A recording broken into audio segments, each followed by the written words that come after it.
Hello and welcome to Entangled, the podcast where we explore the science of consciousness, the true nature of reality, and what it means to be a spiritual being having a human experience. I'm your host, Jordan Euclid, and today I'm joined by one of my oldest friends, John Monich. In this episode, we discuss the concept of time, including the rigid structure of time in seconds and minutes, how your experience of time can be much less rigid, and whether time travel is possible. From there, we discuss John's love for history and why the ideas of archaeology-focused investigative journalist Graham Hancock have resonated with so many people. Next, we discuss the leader Genghis Khan and the Anglocentric perception of history as taught by American institutions. Then we discuss the fascinating geography of caves and whether an ancient civilization could have waited out a cataclysmic event at the beginning of the Younger Dryas period living in caves. We then discuss the ideas of luck and coincidence and whether they can be reduced to a function of randomness or could instead represent manifestations of an intelligent plan. We end the conversation talking about animal sentience and whether under different circumstances another species could have evolved to the level of intellectual advancement of humankind today. I also wanted to highlight that John and I, both Cincinnati natives, recorded this episode a few days before the Bengals won the AFC Championship, and I'm recording this intro the day after we lost the Super Bowl. And even though the guys didn't come away with the win, we couldn't be prouder of what this team did and how resoundingly they shocked the nation this season. Even more importantly, John and I were able to get back to Cincinnati to watch the game, and the energy and spirit we witnessed was absolutely electric. Something I haven't seen before in Cincinnati, something that was truly inspirational. And as I think about the power of community, spirit, and empowerment, these concepts extend far beyond the world of sports. I've been thinking about the Ukraine crisis quite a bit recently, and reflecting on a piece Yuval Harari wrote for The Economist last week, arguing that what's at stake in Ukraine is the direction of human history. He questions whether change is possible, and if humans have the capability to avoid letting history repeat itself endlessly. So as the dominoes continue to align towards a potential World War III, I remain convinced that the ability for humans to change is one of the fundamental truths of this world, but that we can't rely on governments or the military intelligence industrial complexes behind those governments to avoid war. Because to those who only view others as potential threats, they'll continue to find those threats. Said another way, to a hammer, everything looks like a nail. And if we the people want to avoid what would likely be the most destructive armed conflict we've ever seen, it's incumbent on we the people to demand it. We the American people, we the Russian people, we the Ukrainian people, and we the people of nations all across the globe. This type of change certainly won't come easy, but it's nonetheless an endeavor worth fighting for. As Margaret Mead said, "Never doubt that a small group of thoughtful, committed citizens can change the world. Indeed, it's the only thing that ever has." With that, please enjoy the episode.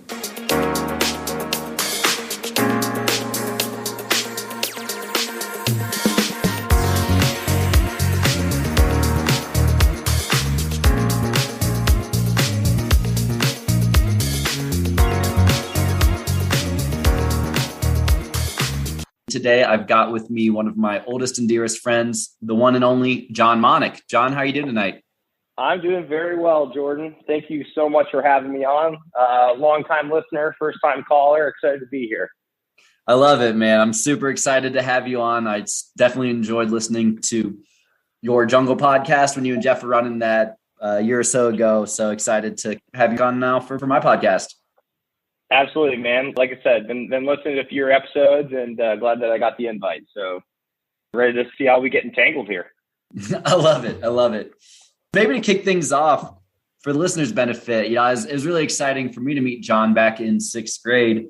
One day, my mom showed up with John actually in the backseat of her car because he had just moved to Cincinnati from the UK and got connected to my mom, who was teaching at the high school at the time. And that really started a friendship that day that's never ended. And so with that, John, maybe you could tell the folks a little bit about yourself and what that transition was like coming back to Cincinnati from the UK. Well, I guess, yes. Yeah, so for that, I guess on your perspective, Jordan, it all started when you saw me in the back of the car, even leading into that, though. So I'm sure the people who know me know this, but I actually lived in a different part of Cincinnati prior to really up until 7 years old. So I guess I was second grade. And then when we went to London for 4 years and then, naturally coming back to the States, my parents were looking in a different part of town. So from my experience, I was actually really against it. I wanted to go back to my old group of friends. And I remember the first day driving around to Wyoming, just literally crying in the back seat the whole time because I didn't want to move. to this new foreign territory. And I think we had done a tour of the high school because my sister was just getting ready for her freshman year of high school. And while we were there, we were touring the building, ran into the arts teacher who happened to be your mom. I mean, I think, one thing led to another, as moms do. Found out they had children around the same age. And that is initially how I actually got the invite to go meet this new guy named Jordan and all his little buddies. So I got stacked in the car, maybe a little anxious and nervous, but I think we played some wall ball that day. And yeah, man, the rest is history. Good person to get to know initially. Obviously, Jordan, you're a pretty social guy. So it was just an easy way to kind of get plugged into the friends group, and still a lot of the same buddies that we always keep in touch with today. Yeah, man, it was pretty seamless. It was easy, and it's amazing that, all these years later, everyone is still good friends. I think that's pretty unique as far as groups of friends go from childhood. Yeah, it really is. And it's funny that that day kicked off what became several years of our friend group just terrorizing the streets of Riley and Linden. We were definitely a little terrorists. For sure. Yeah, some of those prank phone calls could have made it on that Comedy Central show, Crank Anchors. Crank Anchors, that's right. It's funny too, John, just in the years that have ensued, how many similarities our lives have really taken, right? Not even just that. We both had a parent who worked for Procter & Gamble growing up, went to Wyoming High School, went to Indiana for college, both lived in Chicago for several years where we became even better friends. So it's really been cool just to see you and our journeys continue to evolve on this path over the last 20 years or so. Yeah, absolutely. I mean, we went to college together, high school, obviously, then college together, Chicago pretty soon out the gate, had a couple escapades in Boston while you were out in Connecticut. And then even more so, like after that, they were about a 5-year span where I think you had moved on to Denver, and I can't even remember. Were you in San Francisco immediately before Denver? Yeah, exactly. Yeah, you were. But no, then, especially recently, I think have started hanging out even more so. So yeah, certain parallels, but also had our own journeys and similar interests. And it is interesting how you grow in your own silo, for lack of a better term. But at the same time, we've kept a lot of similar interests, which I think is why we continue to be such good friends. Totally. And so you moved to Austin a few years ago now from Chicago, and would love to just hear what that transition's been like and what you think about Austin as a whole. Love Austin. Everything about it is awesome, except for I wish I had a baseball team. That's literally that's the only negative. So yeah, that was March 2019. So moved here, knew one person. I was wanting to get out of Chicago just because it was so cold. And I came down here once, and it checked all the boxes. Good market for software sales, which is what I do. Warm weather. And I just always wanted to live in a warm weather place. And it's just a really cool city. I know you've been here. It's an easy place to fall in love with. First year was definitely hard. You've done it. You've moved to a place with limited network and just turned 30. It's a little daunting. First 6 months were tough, man. I mean, it's easy to hang out with the same people over and over again, but it's also hard when you're doing that to find your own path and find your own friends. And then, luckily I had some good friends start work, or people that would soon to be good friends, that fall. So I'd say the first spring and summer, a little challenging just from a social perspective, but some new folks started at work that I felt like I really clicked with a lot better. I know you've met Dustin. He's one of them. And just kind of evolved naturally, man. I feel like I was robbed because obviously 2020 was a wash and things were so strange. You couldn't go out, you couldn't socialize. But, looking at it almost 3 years later now, really, really happy with the change. Bought a condo here, have a good group of friends here. I've always obviously kept all the same friends I had leading into it. But especially my buddies from Chicago, when people ask, well, are you glad you did it?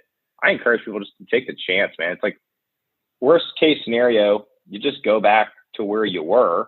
You don't really have anything to lose. It might be tough here and there, but all in all, it's a net win, and been really honestly happy with the change. And I've noticed that too, as you talk about establishing social networks as you get older, it just does seem inherently to get more challenging the older you get to make those new friend groups. I'm curious if you'd agree with that or what you'd attribute it to. 100%. It's because people already have their circle. And I'm not 22. I can't go out every single night anymore. It's not as appealing as an idea. And I try to put myself in other people's shoes. Okay, if I'm 32 and I have my group of friends, I'm a lot, for better or for worse, maybe a lot less willing to go out and try to be like the olive branch to somebody new in the group, just because you kind of already have your group of friends. And I think as you get older, naturally, most people your group tends to get a little bit smaller. You know, when I look at it now versus 2011, coming out of college, when it seems like you know everybody in the world, you really are a little bit more selective with how you spend your time. And I think you have naturally, as your career progresses, less free time, which certainly plays a part in that as well. Yeah, absolutely. And then I think as you get to our age, your friends start to settle down and have kids, which obviously also is a big limiting factor in terms of how much free time you have to get together with friends. Yeah, well, you've got a small being whose entire life is basically being held up by you. I think priorities tend to shift naturally. So yeah. If that's not happening, there may be maybe not a happy family situation there. That's a whole other tangent. Well, let's go down that tangent. I mean, what are your thoughts on having a family one day and having kids? Is that what you want, or where do you stand on that front? Personally, yeah, I'd love one, man. You know, I think that's something that everyone thinks about. I've always wanted a family. I've always wanted some kids. You know, the whole nuclear family is scary in an aspect, but also really attractive in other aspects. Like I want a little John Monich running around out there at some point. Ding dong. But also, it's like, oh yeah, he's probably going to terrorize me more than anyone. That'll be welcome. No, I think, you know, it obviously there's some trade-offs with that. Similar to yourself, like I have a certain wanderlust. You know, I always want to see and experience new things, and having the timing where, you know, once you have a child, you really can't do that, at least for, let's say, 3 to 5 years at a minimum. Mm-hmm. And obviously they take it's expensive having to raise a kid, and that's naturally going to have you know, have less funds to devote to travel. So I think kind of timing that up is important, because I don't want to end up in the situation where I still have boxes I want to check, but I don't have like the time to do so. I think that'd be an unhealthy conflict, or just an unhealthy conflict of interest between family and fun. So I think, you know, that's certainly an important aspect to it. But as far as like what I want in 10 years, certainly want to have that nuclear family. How about yourself? That makes sense. Do you? Yeah, it's an interesting question. I mean, I always definitely thought I wanted one, and I think I still do for sure. But I don't know. I also think about, as my perspective on death and the soul and life has changed, a sense of the weight of having kids has lifted, in the sense that, like, I used to feel this is your only life. You have to, you know, pass on your genes and continue your lineage. But now that I've started to view my soul as more of this eternal presence that will likely manifest in some consciousness in some other form in the future, like I don't feel necessarily that I need to pass on my genes in that sense. And I look at folks like, you know, Nikola Tesla or whatever, who had these just crazy idiosyncratic lives, but just really got to do some wild stuff because of that. And to your point, you know, obviously the time element of having kids is the biggest factor that I really think about, because there is a lot that I still want to do. So I don't know. I think, long story short, to answer your question in way too many words, yes, I generally think so, but I'm less set on that path than I think I would have been if you'd asked me that a year or two ago. Yeah. And I think it's one of those things that obviously changes as you get older, and your thoughts change and your values change and you evolve. One beautiful thing about being where we are in the path of history right now is you don't have such an urgency that maybe our parents' generation, or especially our grandparents' generation, had, right? Mm-hmm. You know, there's things that you can do to delay having a biological child. And again, if that's not in the cards, or what you want to do, not necessarily not in the cards, but not what you wish at the time. So we're also in a time where that's not as big a deal. We take that for granted, for sure. Like, I know I get pressure from my mom, but I'm sure it's nothing what it would have been like 80 years ago. They were all having kids at 20, and that was just how it was. We definitely have we're afforded a bit of flexibility that I think is unique to our generation. I agree. It is unique to our generation. And I have to acknowledge that we also are in the position of being males. So I think that biological clock is a little bit less of a pressure for us than it is for females, but still, yeah, it is 100%. a little bit more of an evolved society today. 100%. Yeah. I mean, what are they projecting? Our age group lives to like 100, something ridiculous like that. That's wild. I was thinking about that. I was speaking with a financial advisor the other day, and that was one of the things they had mentioned. I was like, that's a lot of saving. That's a lot of saving. I don't know. I don't even know if I'd want to live to 100. Would you? I think it depends on the quality of my health overall. Right. But unless like they're shooting you up with like, I don't know, testosterone therapy or something, like yeah, you're still an real old body by that point. For sure. Like, is that even, but at the same time, right? I mean, it's going to be 2090 by the time we're 100, right? So like, who the hell knows what type of advancements they'll come up with in the meantime? I'll have your head in a little jar around. Like Futurama, you ever watch that show? Yeah, exactly. On like one of those overhead projector carts, maybe. Yeah. But it is wild to think about, right? I mean, doesn't 2090 sound just so far away? It does. I remember when 2020 sounded really far away. Yeah. Like in college. I remember when I went to college in 2007, 2011 was like, wow, we're going to graduate in 2011. And now it's like, where the hell did the time go? It's been 10 years. That's the thing, though. I think time literally flies. The older you get, the faster it goes, because your perception of every year is shrinking against all the other ones you've lived. I can only imagine, like, yeah, it sounds like 2090 is like this foreign time. But I think when you get there, you look back and you're like, wow, it's not as daunting looking back as it was looking forward. It's interesting you bring up that concept of time too, because I've noticed the exact same thing. And it really makes me reconsider the whole notion of time and just, I don't know. I think people view it so rigidly and they think about it just in terms of seconds on a clock. But to me, it's almost like experientially, what does time feel like to you? That's almost the more relevant component. Does that make sense? 100%. I mean, in my opinion, it's all about like, the example would be like, if you're staring at the clock, counting each second, it seems like a long time. If you're doing something really fun, time perception is a lot less, which is kind of interesting to me. I don't know. I think it also depends on like how productive you're being during that time, right? Are you achieving things? I think when you're achieving things, there's at least like a marker. If you're kind of like, have you ever had a year where you look back and you're like, what did I really gain this year? That's why I think goal setting is important. It's more of a blur, especially like 2020. To me, 2020 was a blur. I sat on my ass a lot. I didn't like get a ton of work done because there's a lot of the time, like they didn't have anything for us to do. I didn't have a lot of cool travel opportunities. My perception of that year is a lot faster than the ones prior to it. Did you experience that? Yeah, totally. And COVID especially was just so weird for time in the sense that like when it first hit, I felt like it was dragging on forever, that every day was the same. And then to your point, like once you kind of made that adjustment, the rest of it just flew by. Right. And the days turn into weeks and all of a sudden it's the new year. It was crazy to look at. Yeah. A lot of boredom just naturally because you couldn't really do much, but we lived through a pandemic. Never thought I'd have that life experience. Yeah. During the pandemic, did you find out anything about yourself or explore any new interests that maybe surprised you? I got back into video games. Honestly, that's where I spent a lot of my time. I think I definitely got like more lonely than I'd ever been. When you just sit in your house, I realized like I need human contact. Like I work in sales.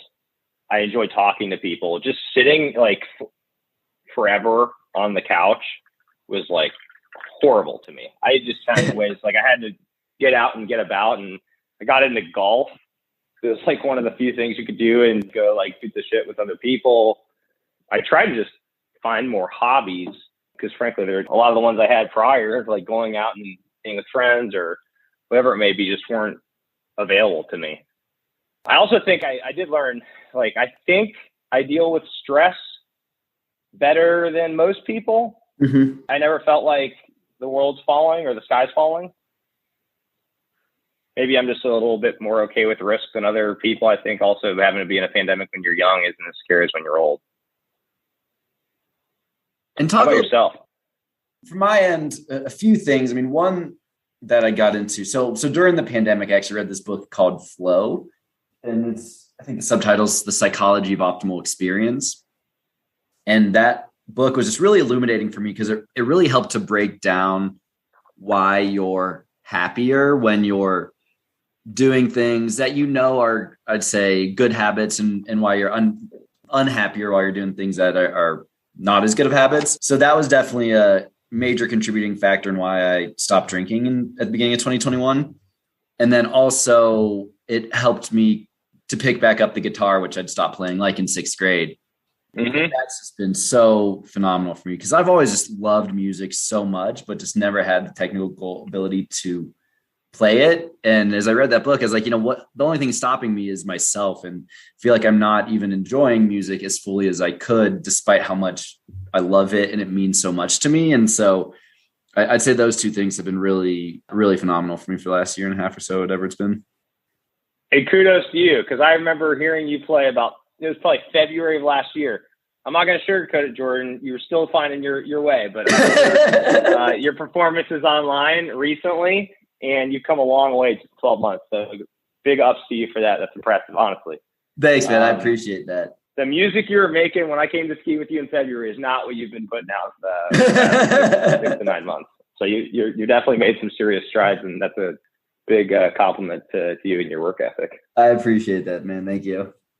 And so as you were talking about the stress factor in the pandemic, and I fully agree that, again, we have the privilege of being relatively young and healthy. So I think it was less inherently stressful because of that. Also, obviously, no kids who couldn't get vaccinated. But I would love to get your thoughts a little bit more on just the element of stress and our own ability to determine the amount of stress we're living with on a day-to-day basis. Yeah. I mean, I feel like as I get older, my stress only goes up. I don't know if you've experienced that, especially like at this point in life where I'm like looking, it's like, all right, like I need to start setting like my 20s, I wasn't stressed, man. You know, you live in the moment so much.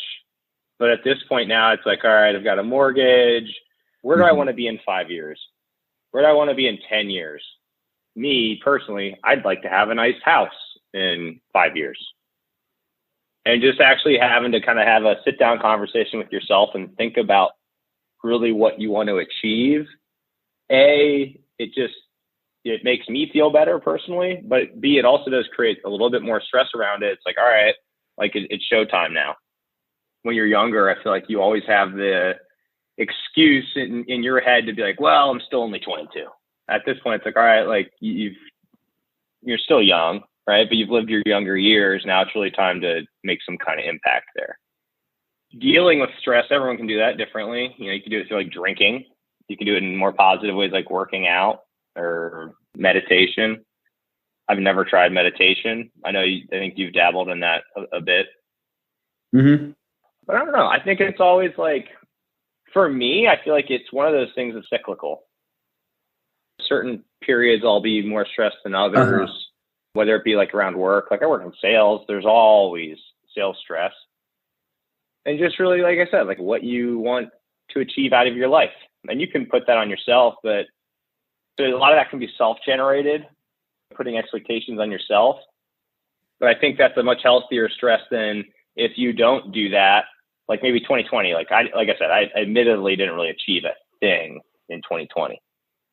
But I think when you don't, move the yard marker forward, that's the kind of stress you don't want, because then you start to look at yourself and you're like, all right, like what am I doing right now?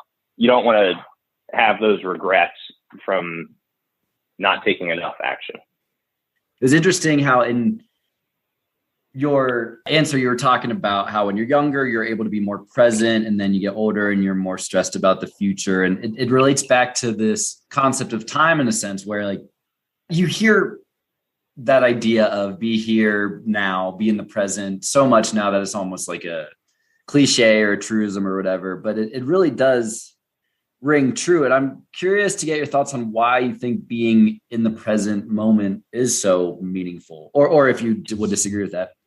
No, I think it's one of the most important things.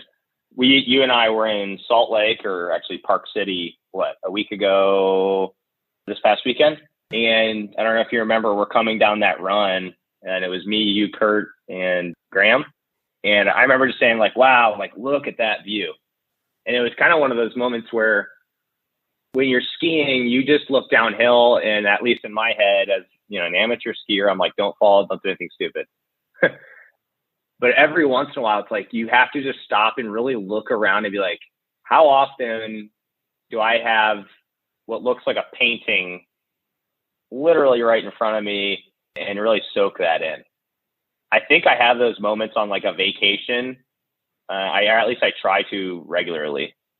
Could be looking at like the stars in the sky, or really just trying to like actually just enjoy the scenery, if that makes sense, in like its most simplistic form.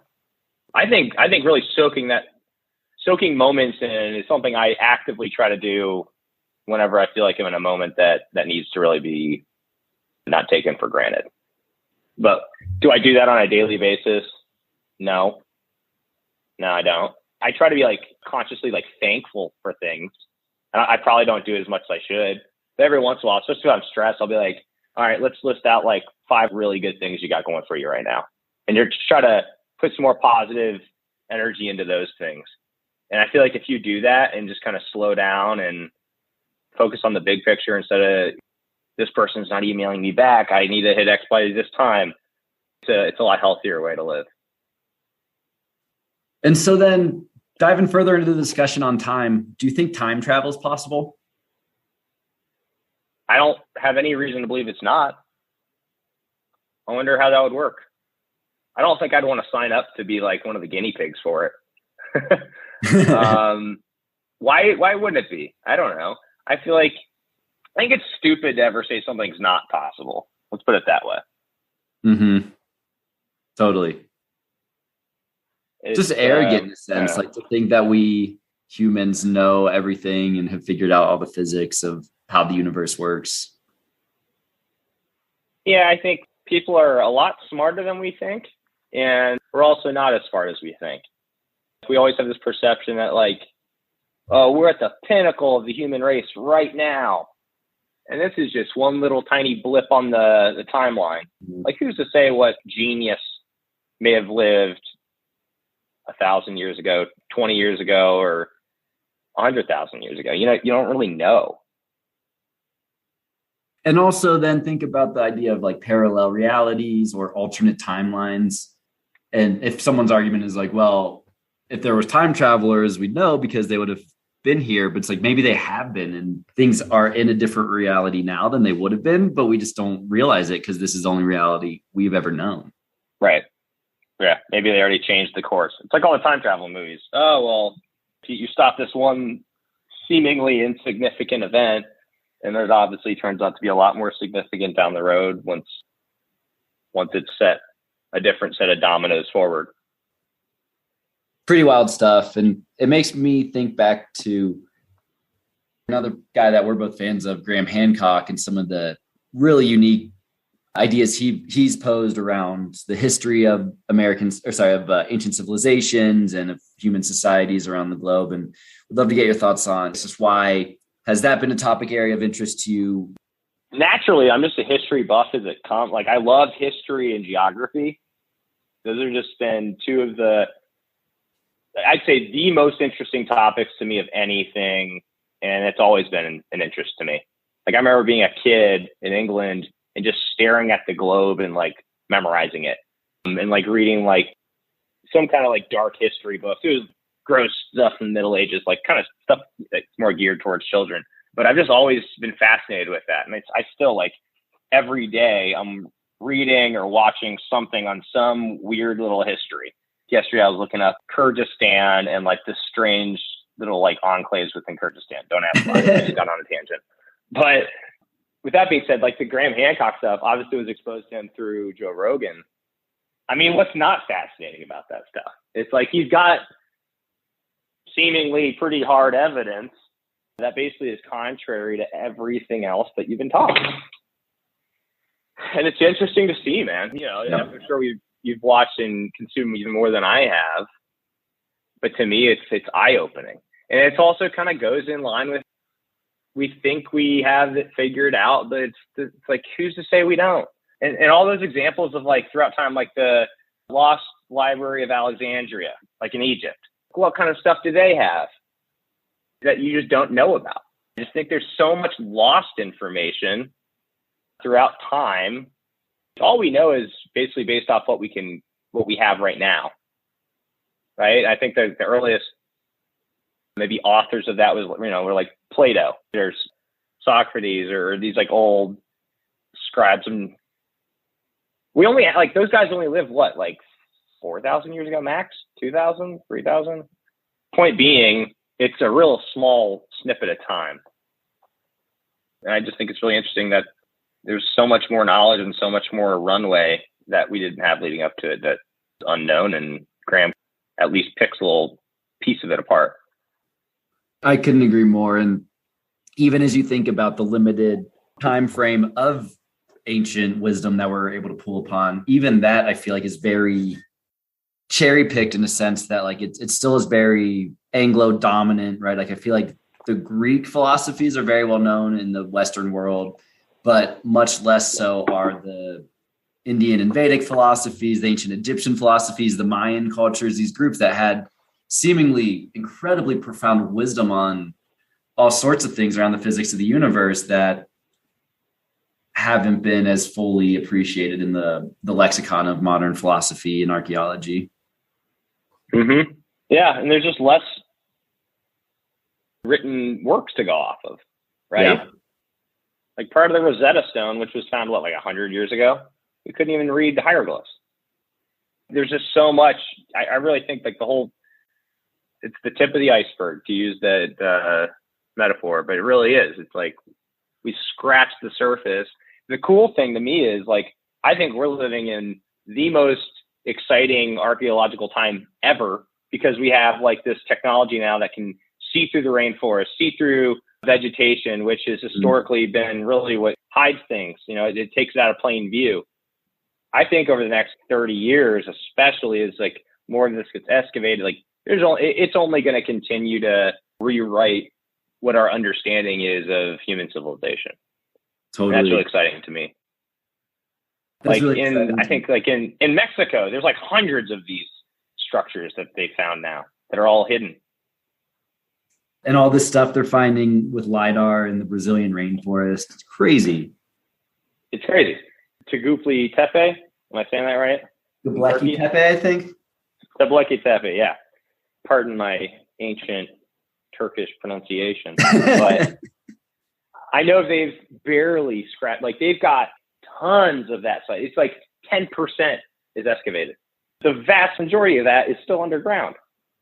And like, who knows what's down there? Maybe there's some weird old Rosetta Stone with ancient Phoenician or, you know what I mean? Like, you don't really know. That's why I think we're in a really exciting time for this stuff. And then Graham Hancock is kind of like the looked down upon historian who may end up being the one that is more well known. Even than 1,000 years, he may be highly regarded as this revolutionary of his time, which I think he most likely will be, because no one else is really leading the charge on this stuff. I totally agree. And for folks who may not be as familiar with Graham Hancock, could you just give a little background on who he is and what how his views differ from traditional archaeology? Yeah, so Graham Hancock is a British historian, archaeologist. Is he an archaeologist, I guess, officially? I think he's more of an author and a historian. Yeah, I think he'd be more considered like an investigative journalist who focuses on archaeology, but it's kind of an arbitrary distinction, if you ask me. Well said. But yeah, he basically has really just delved into ancient history and taken certain observations, whether it be like the Sphinx is the one that first made me aware of him.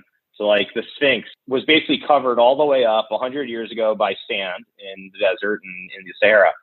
And then once it was probably the late 1800s to be a little bit more accurate, once they started realizing like, oh, like there's some really cool stuff hidden under here, let's excavate this. And then tourists might come, and it's the interest in it kind of peaked. And then once they kept digging and digging, they see, okay, all this erosion is made from sand, but after a certain point, the erosion clearly changes to made by water. And then they start looking at, okay, well, this has got to be way older than the pyramids, because the pyramids we know are 4,000 years old.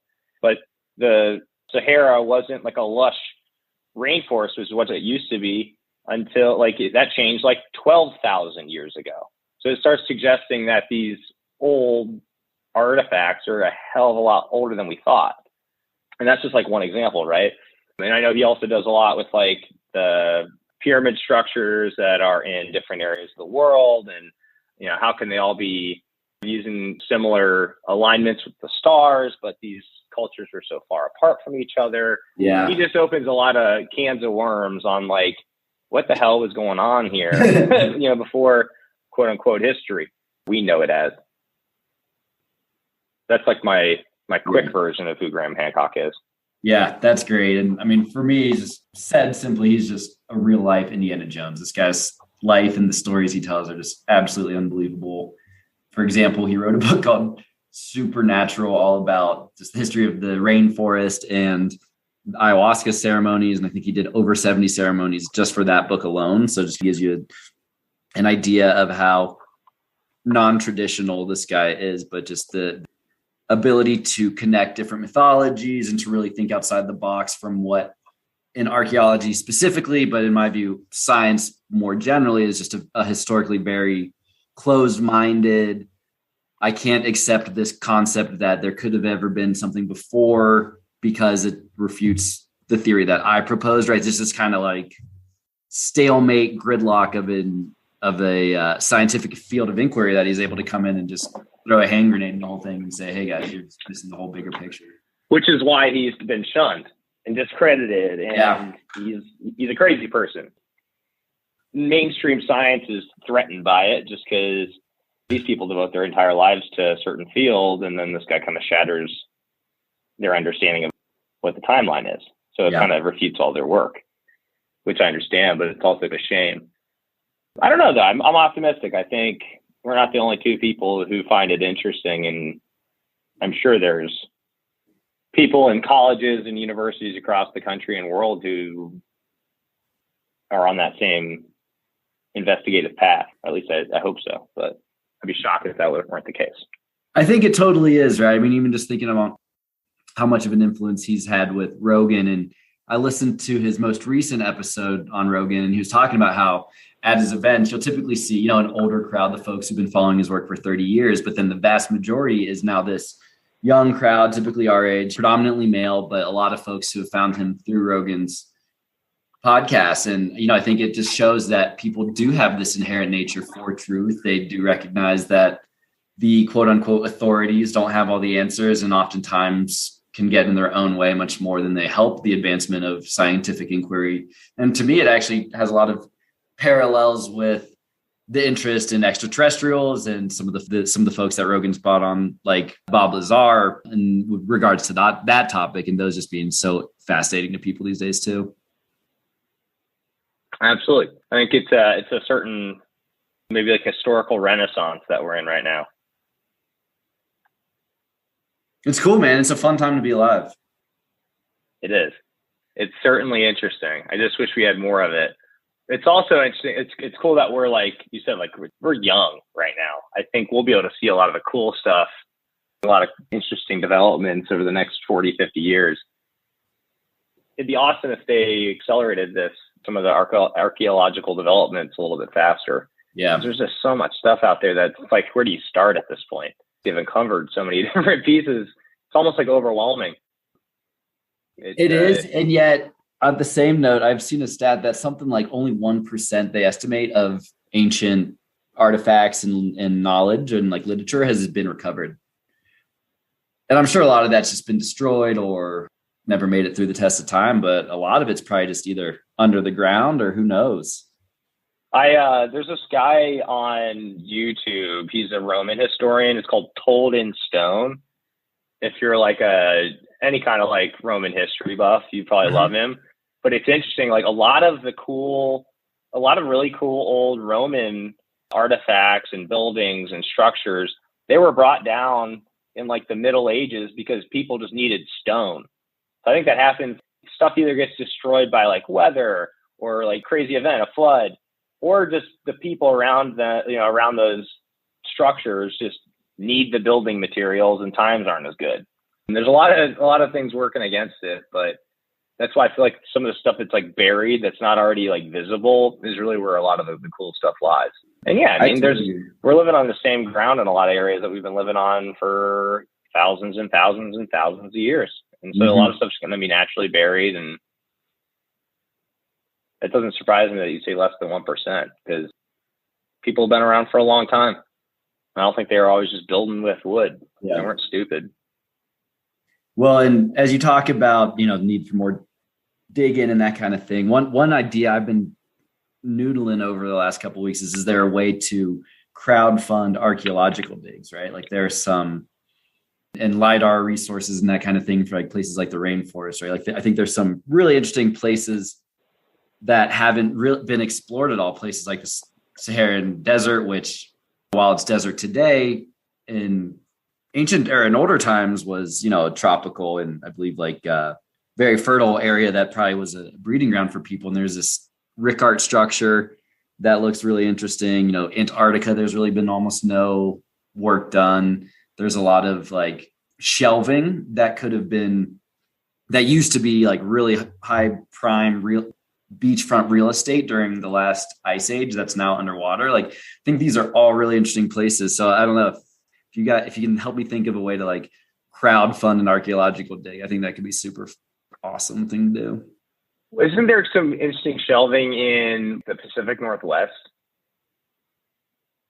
There's a Graham Hancock piece on that. I don't know. I think your biggest issue is going to be government. That's whether or not they allow large scale archaeological digs, which is, if you're digging on like in or near a coast right now, those are probably pretty high desirable areas to live, which is an inherent problem. I don't know. The Sahara and basically the New World jungle ones in Mexico and Central America and the Amazon, those are the ones that are most interesting to me right now. Just because they aren't currently high density population areas. I think it's just easier. Whereas like, let's say like Israel, for instance, right? Like people have been there forever. I think it's just harder when you've got all these layers of living. And I think people destroy things to make new things, which is another issue. No, the places to me that are most interesting are the ones that are like barren right now, because I think they're more accessible. And you can actually, there's less layers of stuff on top of old cool stuff, to put it in very simple terms. Yeah. What is it about history in particular that you found so fascinating? Just kind of putting yourselves in other people's shoes. So like wondering just what it would have been like. I don't know. I think it also kind of gets down to like human nature. People are pretty like vicious animals, like inherently. Just hearing about the stuff that people used to have to deal with. It's fascinating to think about, but it must have been terrifying to live through. It's that kind of stuff. And then trying to understand like what it might have been like for a regular person living their monotonous life, but in this time period. That type of stuff's really interesting to me. Like what were their daily stressors? What was a day like?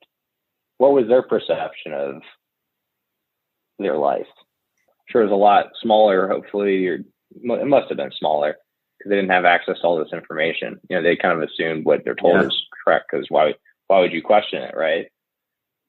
I don't know. That's a good question. I've never really thought about that. Why do I love history? I just do. I think I'm just predisposed to. I hate math and science, Jordan. So we gotta devote this big brain of mine to something. I don't know, man. That's a good question. Is there a like particular period of time that's most interesting to you?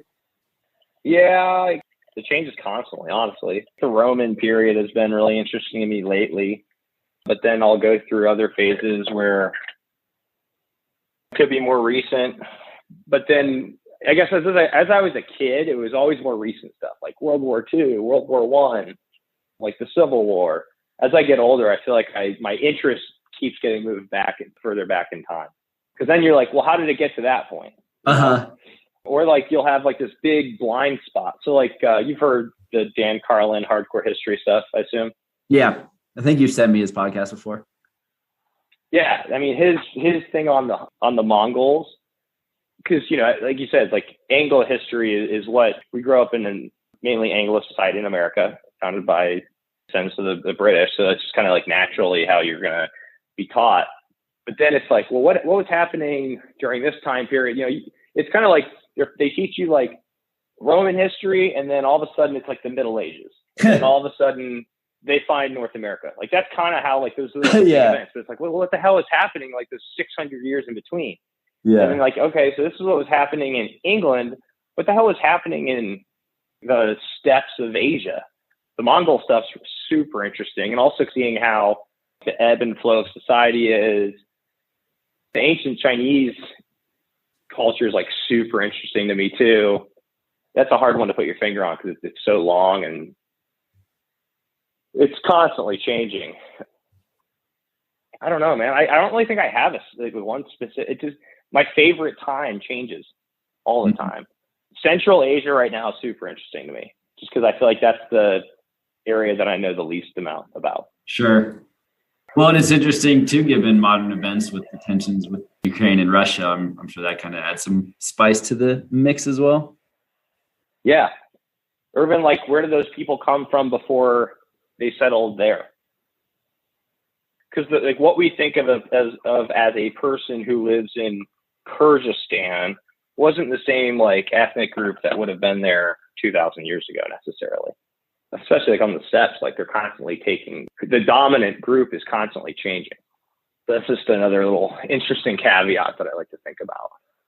Is there a particular leader that's of interest to you today? Not one that really sticks out to me, to be honest. Like off the top of my head, like it's easy to say Genghis Khan. I don't know anything about Genghis Khan. Like I feel like all I know is probably just stereotypes. So what is it about him that you think is interesting? Yeah, he basically was born the son of like a simple like little chief. So basically the Mongols were just like nomadic herdsmen, lived off their animals, were very fragmented. And he was the first one to really like unite all of the Mongols into one great army. So it's just like he went from humble beginnings, like as humble as it gets essentially, to the most powerful man on earth with like the largest swath of territory ever assembled. Do you have a sense of like China what territory is today, like what that landmass looks like? Yeah, I mean, it was literally from China to Hungary. The only thing that stopped them from taking over Europe was Genghis Khan died. And so all of his sons had to go back to Mongolia. So they had to figure out like who's going to be the leader. They were like ready to take over. They were in Hungary, ready to roll. They just defeated the Russians or the Rus at the time, but they had an emergency. And that was literally what saved Europe. That's crazy. What time period would this have been? I want to say like mid 1200s, maybe 1100s. So like in Europe, it's still like the Dark Ages, right at the time, or what you call the Dark Ages, just fragmented, smaller countries, no real like big power at that time.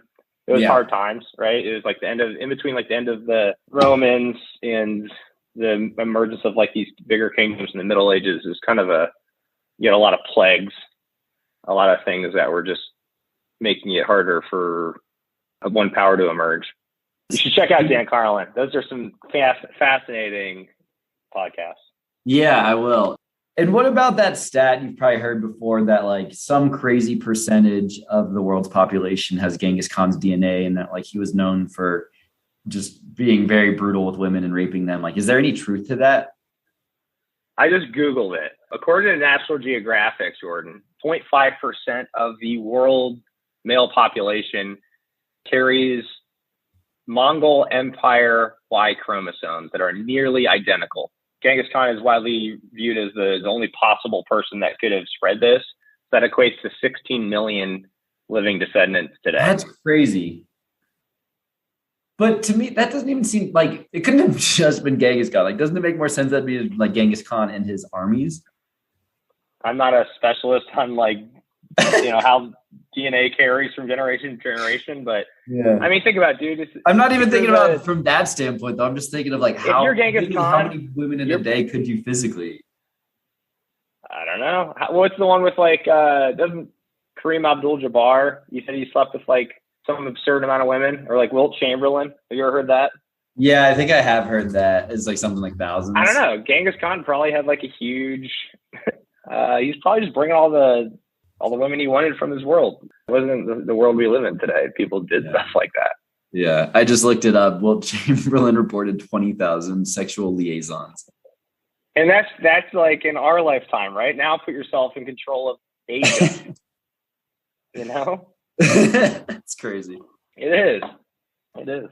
He's a fascinating world leader. Then yeah, he dies. His sons all had their own khanates, like the gold khanate or I don't know, they were all like different colors.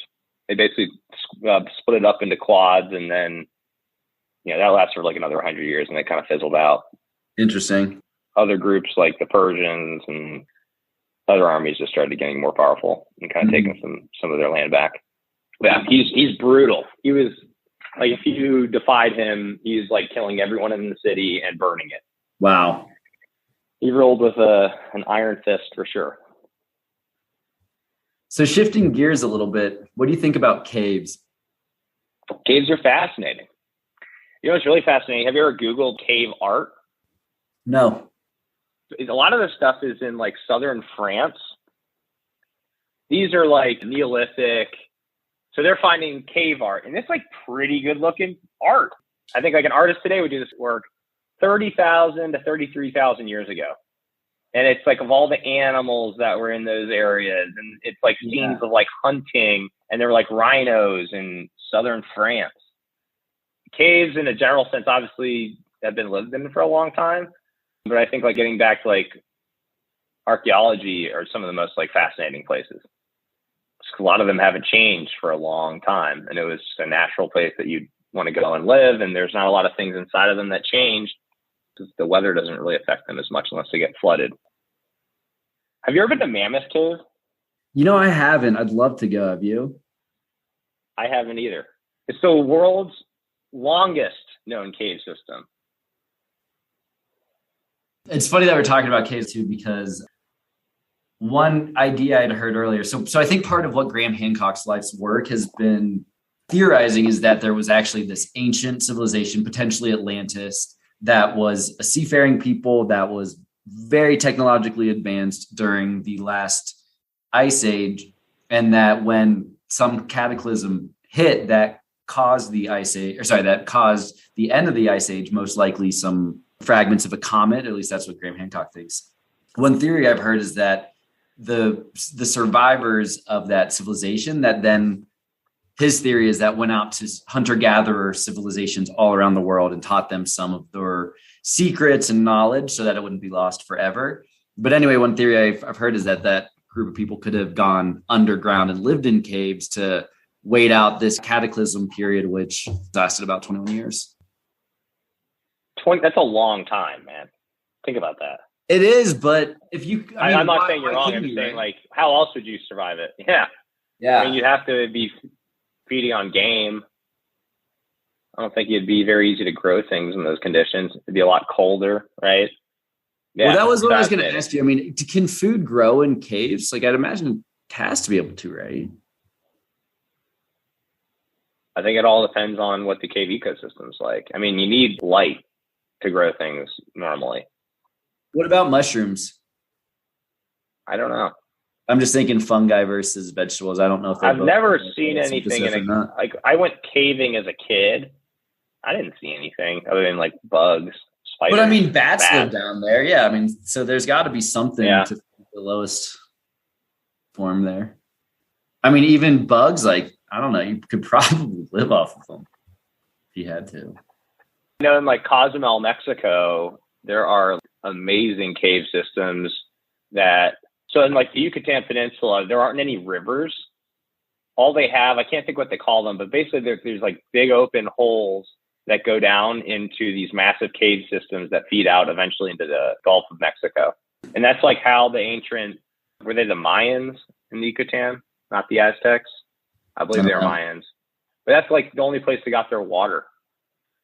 So I think, it depends. You obviously need some sunlight, but I also know like some of those chambers they found have like tons of skeletons. And it seems like 1,000 years ago, the water level, for whatever reason, in that cave wasn't as high.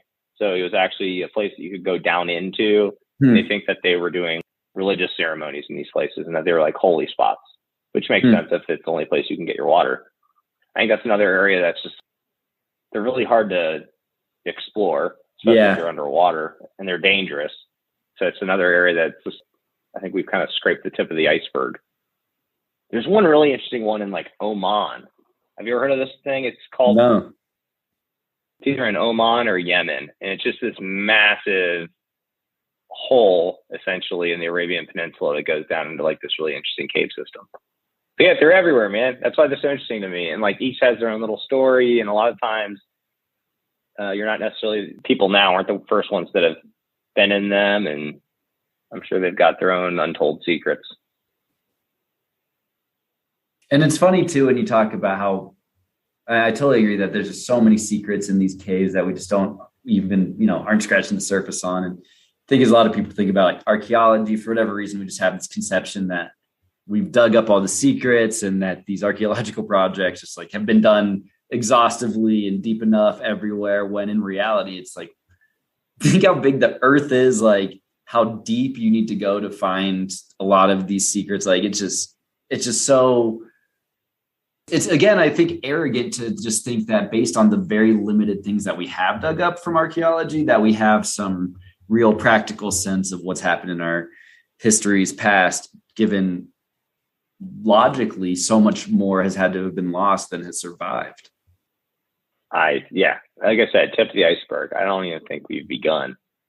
Like, how old's the practice of archaeology, really? A couple hundred years, right?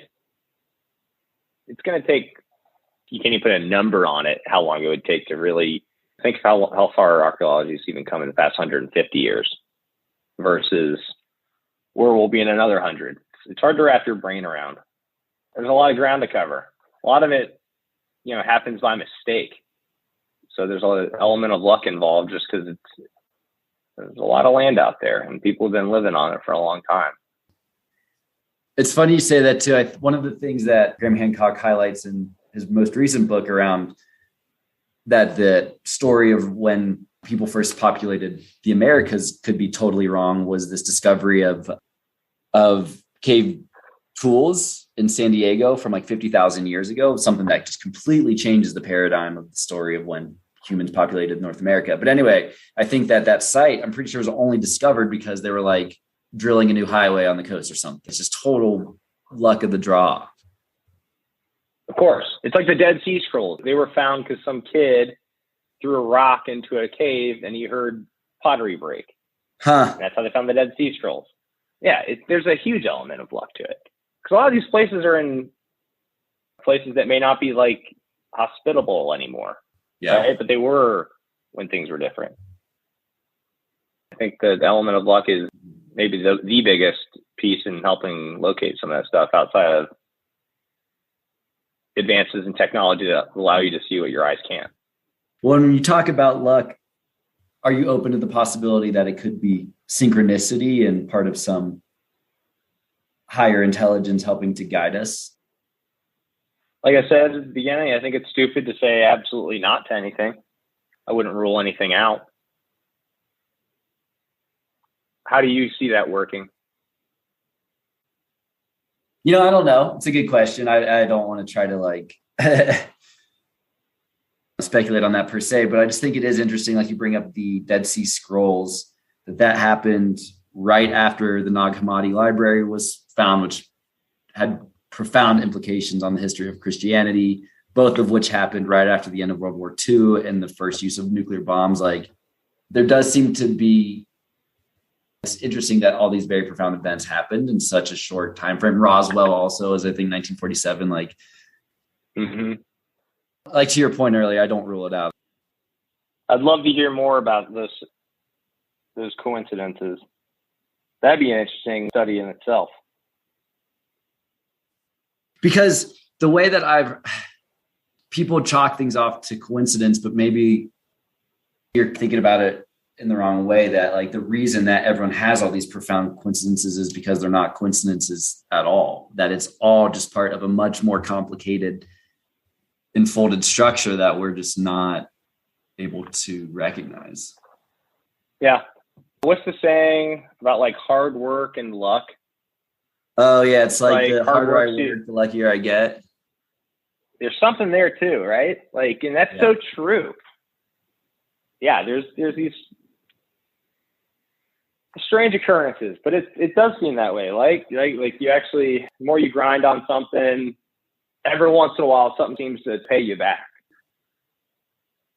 which is kind of in the same vein that you were getting at, just in a different application.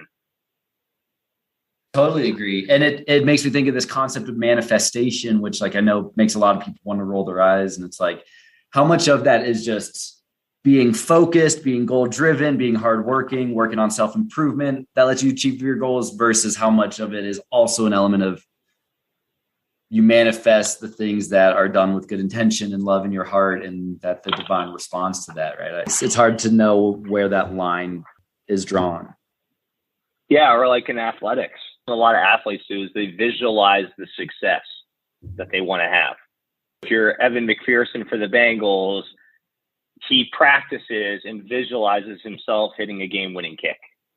And a lot of athletes do that in different situations and find that if they take that visualization practice, usually they can help manifest it when given the opportunity. So whether or not that's the universe at play or if that's just how your brain works in some funky place that we don't quite understand, I don't know. It all ties back, and there's just another example of it. Maybe it does have an impact. There's a lot of what ifs, but there's also a lot of interesting similarities and parallels there. And so, as you mentioned, the Bengals, as we chat, we're a few days before the AFC Championship playoff game, which I know we're both so excited about. Would love to get your thoughts on what this team has meant for you as a Bengals fan and for the city of Cincinnati this year. I mean, 33 years since we made an AFC Championship game. I'm 32 years old. 31 years since we won a playoff game. I think I'm probably not alone in feeling like, what the hell is actually happening right now? It's exciting to see, man. All of that shit we've had to deal with. Just so much anxiety and like heartbreak around this whole franchise. I feel like it's almost too good to be true, but I'm also like, cautiously optimistic on what it could be.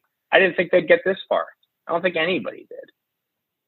They never cease to amaze. And it's the most exciting time in my lifetime for any kind of Cincinnati sports franchise. It's special, man. If they win and go to the Super Bowl, I don't even know what to say about that. That would be amazing. That would be manifesting success.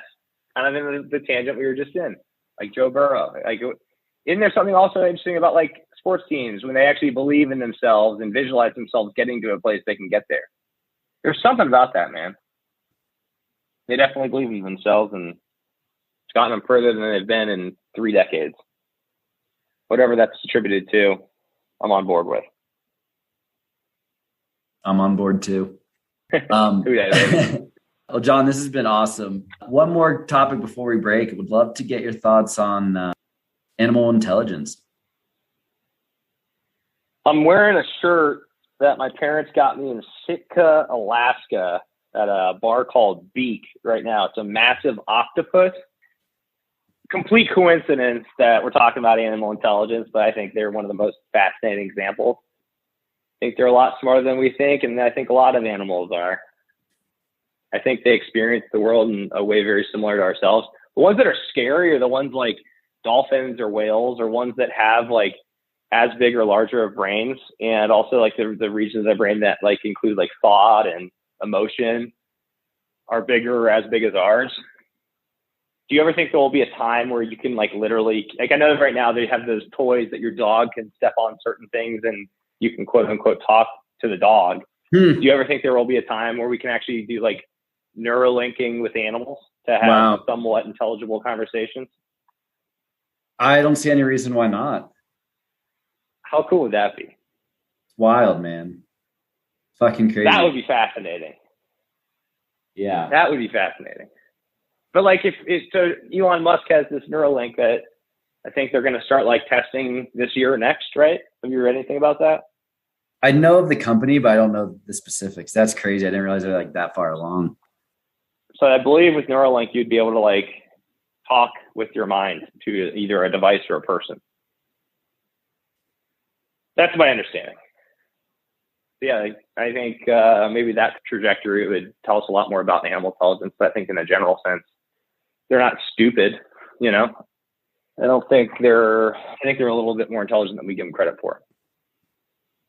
What if that comet had never hit and wiped out the dinosaurs? Like, do you think that some type of dinosaur species would have eventually evolved to have sapience and develop technology and like rule the earth? The dinosaurs? I'm just saying more so in the sense that like, because people credit the dinosaurs getting wiped out, which then enabled the mammals to, you know, eventually grow and thrive. And so like, if that hadn't happened, what do you think would have happened? Or could have happened, I guess. It might have been harder for Homo sapiens to come about. We would have had some more creatures to contend with. It certainly would have had an impact.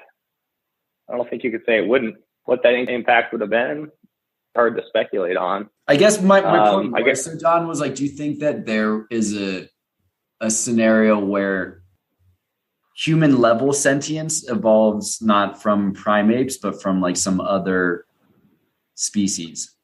I don't see any reason why it couldn't.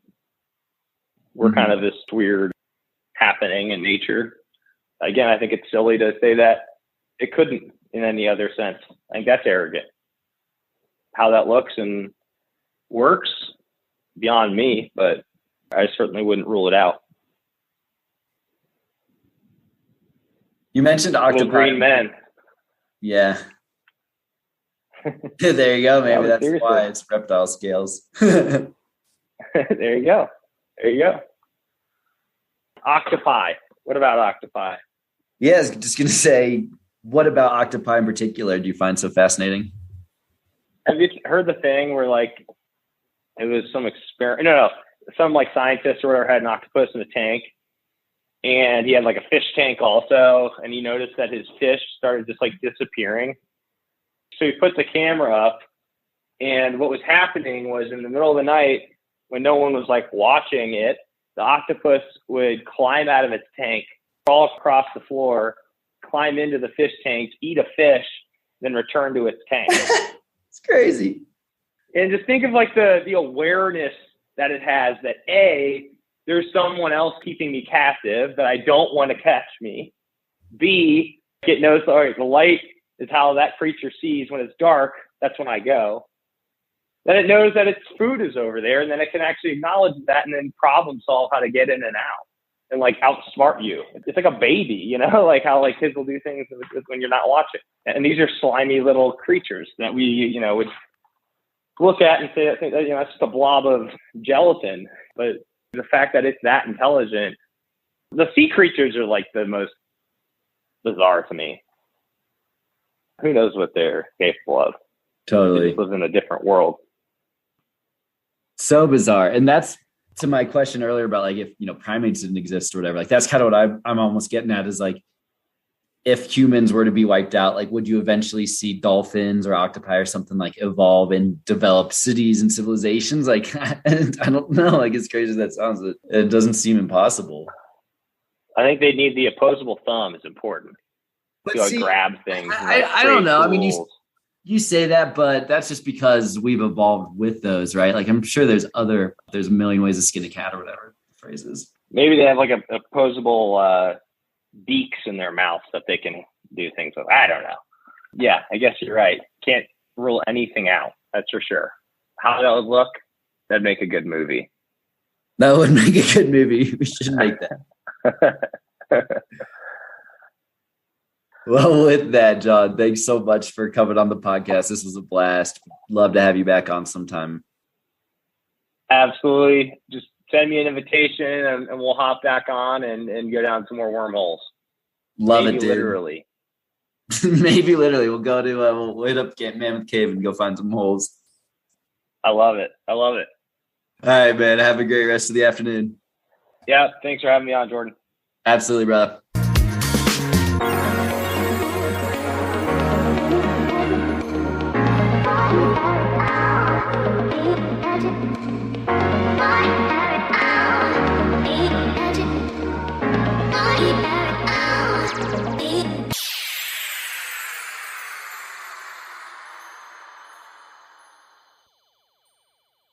Thanks everyone for listening, and I hope you enjoyed the episode.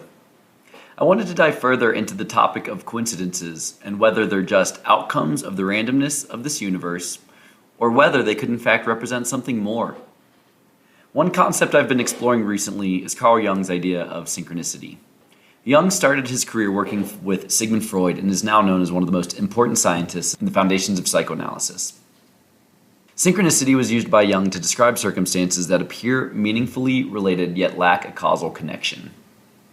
In other words, it's an important coincidence that can't be explained by a traditional cause and effect relationship. Rather, it is a non-causal event in the external world which coincides with things going on in the internal world, such as our thoughts, feelings, and dreams. One of the fundamental ideas of the unified field of consciousness, which I've come to accept as personal truth, is that we live in a world of infinite possibilities. To me, this indicates that we all have enfolded within us infinite implicate states, and how we choose to interpret these synchronistic events impacts which of these implicate states we manifest explicitly.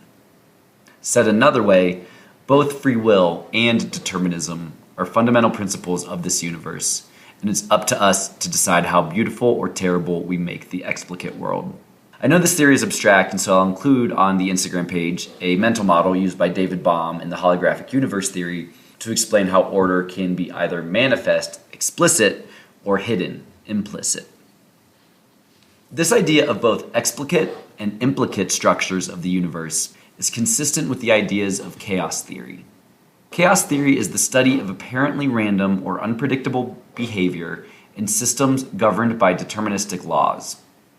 Chaos theory states that within the apparent randomness of chaotic, complex systems, there are underlying patterns, interconnectedness, constant feedback loops, repetition, self-similarity, fractals, and self-organization.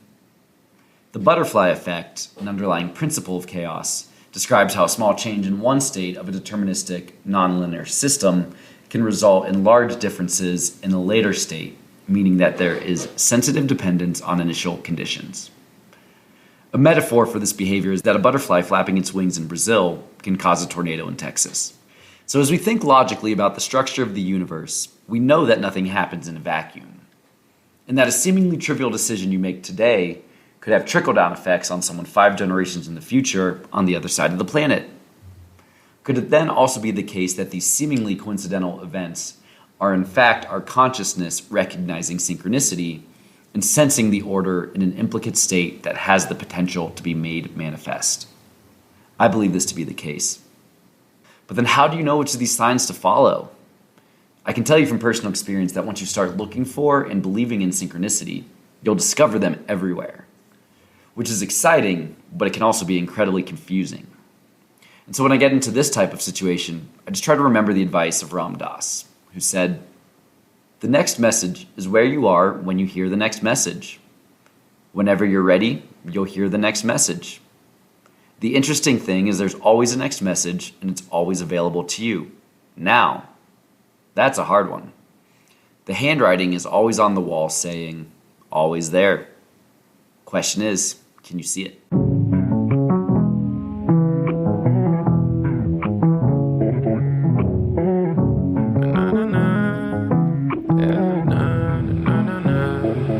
I'm done with bullshit. At this point, I'm merely amused. 22, checking in, it's like a yearly review.